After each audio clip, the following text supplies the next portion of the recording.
Friends, എല്ലാ കൂട്ടുകാർക്കും സാന്ത്വന സീരിയലില് ഇനി വരാൻ പോകുന്ന ഒരു അടിപൊളി എപ്പിസോഡിന്റെ റിവ്യൂയിലേക്ക് തന്നെ സ്വാഗതം കേട്ടോ. ചാനൽ ആദ്യമായിട്ടാണ് കാണുന്നുണ്ടെങ്കിൽ ഒന്ന് സബ്സ്ക്രൈബ് ചെയ്ത് ലൈക്ക് ചെയ്ത് സപ്പോർട്ട് ചെയ്യണേ. അങ്ങനെ നമ്മുടെ ദേവിനെ പൂർണ്ണമായിട്ട് ആനന്ദം ഒഴിവാക്കിയിരിക്കാട്ടോ. ബെഡ്റൂമിൽ പോലും ദേവിക്ക് ഒരു സമാധാനവും കൊടുക്കുന്നില്ല. ദേവി ഒരു കുഞ്ഞ് നഷ്ടപ്പെട്ട അമ്മയാണെന്ന് പറഞ്ഞിട്ടുള്ള ഒരു ഇതും കൊടുക്കുന്നില്ല, പരിഗണനയും ആനന്ദ് കൊടുക്കുന്നില്ല. ശരിയാണ്, ദേവി ഒരുപാട് കള്ളത്തരും നുണയൊക്കെ പറഞ്ഞിട്ടാണ് ആനന്ദിന്റെ ജീവിതത്തിലേക്ക് കടന്നു വന്നത്. അതൊക്കെ ശരി തന്നെയാണ്. പക്ഷെ ആനന്ദ് ഇപ്പൊ കാണിക്കാൻ വളരെ മോശപ്പെട്ട പരിപാടി തന്നെയാണ്. അങ്ങനെ ആനന്ദ് ഇങ്ങനെ അകറ്റി നിർത്തുമ്പോഴേക്കും ആര്യനും ആകാശൊക്കെ നമ്മുടെ ആനന്ദിനെ ഉപദേശിക്കുന്നുണ്ട്. ഏട്ടൻ കാണിക്കണ തെറ്റാണ്, ഒരിക്കലും ഏടത്തിനടുത്ത് ഇങ്ങനെ പെരുമാറാൻ പാടില്ല. ഇപ്പൊ ഏടത്തി ശരിക്കും പറഞ്ഞാൽ ഗർഭിണിയായിട്ട് 5 മാസമായി. ഈ 5 മാസം ദേവിയെടുത്തി എത്ര ശ്രദ്ധയോടെയാണ് കരുതലോടെയാണ് ഇരുന്നതെന്നുള്ള കാര്യം ഞങ്ങളെപ്പോലെ തന്നെ ഏട്ടനും അറിയാം. പിന്നെ ഏട്ടൻ എന്തിനായിട്ടാ ഇങ്ങനെ എന്ന് പറയുമ്പോഴേക്കും എനിക്ക് അവളെ ഇവിടെ നിർത്താൻ താല്പര്യമില്ല, അവളെ ഇവിടെ നിന്ന് മാറ്റി നിർത്ത്, അവൾ ഇവിടെ നിന്ന് മാറ്റി, അവൾ അച്ഛൻ്റെ അമ്മയുടെ അടുത്ത് പോട്ടെ എന്ന് പറയുമ്പോ ആകാശ് പറയണ്ട് അതെങ്ങനെ ശരിയാവും ഏട്ടാ, ഈ സ്വഭാവം നല്ലതല്ല കേട്ടോ. നോക്ക്, ഭാര്യ ഗർഭിണിയായി, ആ കുഞ്ഞ് നഷ്ടപ്പെട്ടു. അത് കഴിയുമ്പോഴേക്കും ഭാര്യയുടെ അകത്ത് ഒരു ആവശ്യമില്ലാത്ത പോലെയാണല്ലോ. അപ്പൊ ആനന്ദിന്റെ ദൈവത്തിന് വിവാഹം കഴിച്ചത് ഒരു കുഞ്ഞിനെ വേണ്ടി മാത്രമാണോ, അല്ലാതെ ഭാര്യയായിട്ട് വേണ്ടേ എന്ന് ചോദിക്കുമ്പോൾ എനിക്ക് അവളെ ഭാര്യയായിട്ട് വേണ്ട, അവളെ ഞാൻ സ്നേഹിച്ചത് ആ കുഞ്ഞിനെ വേണ്ടി തന്നെയാണ്. ആ കുഞ്ഞ് കിട്ടിക്കഴിഞ്ഞാലും ഞാൻ അവളോട് ഇങ്ങനെ തന്നെ പെരുമാറുള്ളൂ എന്ന്, ആ കുഞ്ഞിനോടുള്ള സ്നേഹമാണ് ഞാൻ അവളോട് കാണിച്ചത്. അപ്പൊ ആര്യം പറഞ്ഞിട്ട് ആനന്ദത്തിന് ഇത് എന്തൊക്കെയാണ് ആനന്ദിന്റെ പറഞ്ഞത്, ആനന്ദത്തിന്റെ ഇത് തെറ്റിപ്പോയോ, സമനില തെറ്റിപ്പോയോ? നോക്ക്, ദേവിയെടുത്തിന് എന്തുമാത്രം സ്നേഹിച്ചും പ്രണയിച്ചിട്ടാണ് ആനന്ദിന്റെ വിവാഹം കഴിച്ചത്. അച്ഛനാണ് നിങ്ങളുടെ വിവാഹം ബന്ധം ആലോചിച്ചെങ്കിലും ആനന്ദേട്ടനും ദേവിയെടുത്തും എങ്ങനെയാണ് പ്രണയിച്ച് നടന്നെന്നുള്ള കാര്യം ഞങ്ങൾക്ക് നന്നായിട്ട് അറിയാം.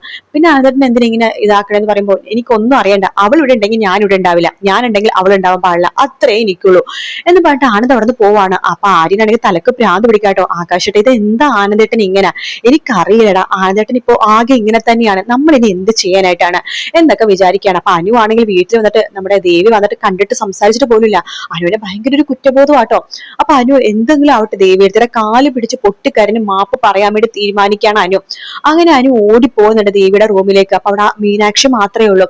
അതിനുശേഷം ദേവിയുടെ 2 കാലുകളും ഇങ്ങനെ കെട്ടിപ്പിടിച്ചിട്ട് ദേവിയെടുത്ത് എന്നോട് ക്ഷമിക്കണം ദേവിയെടുത്ത്, ഞാൻ കാരണമാണ് ദൈവത്തിന്റെ കുഞ്ഞ് നഷ്ടപ്പെട്ടത്, അതിന് മോൾ എന്ത് തെറ്റാ ചെയ്തത് എന്ന് ദേവി ചോദിക്കുമ്പോ ആ ആലോക് ഇവിടെ വരാൻ കാരണം ഞാനാണല്ലോ എന്ന് പറയാണ്. ആ സമയത്താണ് നമ്മുടെ ആര്യൻ അവിടേക്ക് വരുന്നത് കേട്ടോ. അപ്പൊ ആര്യം വരുമ്പോ കേൾക്കുന്നത് എന്താ വെച്ചാല് നമ്മുടെ അനു തുറന്നു പറയുന്ന കാര്യങ്ങളാണ് കേൾക്കുന്നത്. അപ്പൊ അനു പറയണ്ട്, ഞാൻ അവനെ സ്നേഹിച്ചില്ലായിരുന്നെങ്കിൽ അവൻ ഒരിക്കലും ഇവിടെ വരില്ലായിരുന്നു, ഇവിടെ ഇത്രയും പ്രശ്നം നടക്കില്ലായിരുന്നു, ഞാൻ കാരണമാണ് എല്ലാം, എന്നെ കൊല്ല് അല്ലെങ്കിൽ ഞാൻ ഇവിടുന്ന് ഇറങ്ങി പോയിക്കോളാം എന്നൊക്കെ അനു പറയാണ്. അപ്പൊ ദേവി പറയണ്ട്, മോളെ ഒരു കുഴപ്പമില്ല, നോക്ക്, ഞാൻ ഈ സത്യം ആരോടും തുറന്നു പറയില്ല, ഇത് എന്റെ ശ്രദ്ധക്കുറവ് കൊണ്ടിട്ടാണ് പോയതെന്നാണ് എല്ലാവരും വിശ്വസിക്കുന്നത്. അത് അങ്ങനെ തന്നെ ആവട്ടെ, സത്യമാണെന്ന് എനിക്കും മീനുനും നിനക്കും അമ്മക്കും അച്ഛനും മാത്രമേ ഉള്ളൂ. ആര്യനും ആകാശും ആനന്ദേട്ടനും ഒരിക്കലും മാമനും ഈ സത്യം അറിയരുത്. അറിഞ്ഞു കഴിഞ്ഞാൽ പിന്നെ അവര് അലോകിനെ പകരം വീട്ടാൻ വേണ്ടി പോകും, ചിലപ്പോ അലോകിന്റെ ജീവൻ വരെ എടുത്തെന്നിരിക്കും. അതുകൊണ്ട് ഈ സത്യം മോളുടെ വായിന്ന് പോവല്ലേ, എനിക്ക് മോളുടെ ഒരു ദേഷ്യവും ഇല്ല എന്നൊക്കെ പറഞ്ഞ ദേവി നമ്മുടെ അനുവിനെ ചേർത്ത് പിടിക്കാണ്. ആര്യനാണെങ്കിൽ കയ്യും കാര്യം ഇങ്ങനെ വിറക്കുവാട്ടോ അനുവിന്റെ മുഖത്തിട്ട് കൊറോണ കൊടുക്കാനായിട്ട്. പക്ഷെ അവിടെ വെച്ചിട്ട് കൊടുത്ത പ്രശ്നവും ദേവിക്ക് പിന്നെയും പ്രഷറും ടെൻഷനൊക്കെ വന്നാലോ, ആര്യനിങ്ങനെ കാത്തിരിക്കണം, അവള് വരട്ടെ, അവളുടെ റൂമിലേക്ക് പോകട്ടെ, അവൾക്ക് വെച്ചിട്ടുണ്ട് ഇങ്ങനെ വിചാരിക്കണം. അങ്ങനെ അനു കരഞ്ഞ് അവിടെ അവസാനം അനുവിന്റെ റൂമിലേക്ക് പോവാണ്. അവിടെ കാര്യം വന്നിട്ട് വാതിലിൽ ഓക്കെ ആട്ടോ.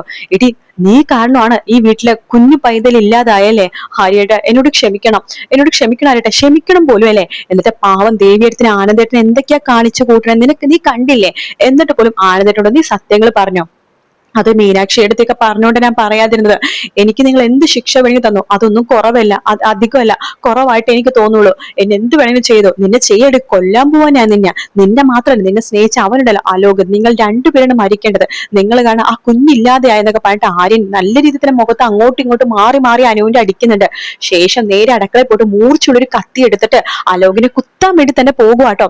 ആ സമയത്ത് നമ്മുടെ ആര്യനാണെന്നുണ്ടെങ്കിൽ പോണ സമയത്ത് മീനാക്ഷിക്ക് തടഞ്ഞു നിർത്തുന്നുണ്ടെങ്കിൽ മാറ്, എനിക്ക് അവനെ കൊല്ലണം, ദേവിയെടുത്ത് ആനന്ദേട്ടന്റെ കുഞ്ഞിനെ ഇല്ലാതാക്കിയത് അവർ ഒറ്റൊരുത്തരാണ്, അവരെ ഞാൻ ജീവനോടെ വെക്കാൻ സമ്മതിക്കില്ല എന്നൊക്കെ പറഞ്ഞിട്ട് നമ്മുടെ ആര്യൻ പകരം വീട്ടാൻ വേണ്ടി പോകുവാട്ടോ അലോകിനെ. പക്ഷെ അലോക് അപ്പോഴേക്കും നാട് വിടും കേട്ടോ, അവിടെ നിന്ന് സ്ഥലം വിടും അലോക് ഇതിന് രക്ഷപ്പെടും. പക്ഷെ അനു പകരം വീട്ടാൻ തന്നെ തീരുമാനിക്കും. അനു അലോകിനെ വിവാഹം കഴിച്ചിട്ട് അതുവഴി പകരം വീട്ടാനാണ് പോണേ കേട്ടോ.